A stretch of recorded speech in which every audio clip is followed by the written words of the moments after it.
நண்பர்களே, மீன் அடித்து முடிச்சிட்டோம். மீன் அடித்து முடிச்சுட்டு வந்து வீட்டுக்கு கிளம்பிட்டோம். இதே தான் பிடிச்சோம். ஒரு 7 கிலோ தான் இருக்கும். எல்லாமே பெக்ஸோட இது வந்து ஹைரெக்ஸு.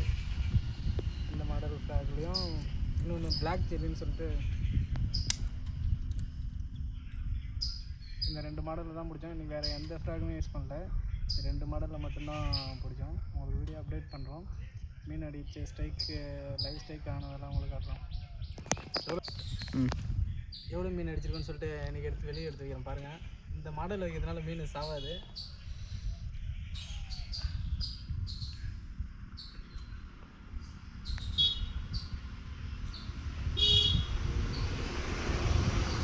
உயிரோட தான் இருக்குது.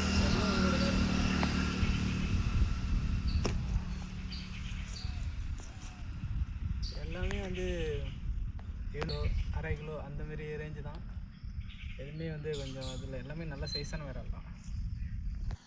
எடுக்க முடியல. பார்த்தீங்கன்னா வெய்ய ஓவராக இருக்குது. சரி வெளில எடுத்து போட்டால் அதிகமாக இறந்துடும். அதனால் அந்த காரணத்தால் மீனை இதோட நிறுத்திக்கலாம். வீடியோவை பாருங்கள். இன்னும் வெளியில் மீன் இருக்குது. உள்ள மீன் இருக்குது. எடுக்க ஒரு 7 kg மேலே அடிச்சிட்டோம் கணக்கு பண்ணதோட. எடுக்க வந்துக்கிட்டே தான் இருக்குது. இங்கே பாருங்கள். நெக்ஸ்ட் டைம் இதே அளவுக்கு மீன் அடிப்போம். பாய் நண்பா.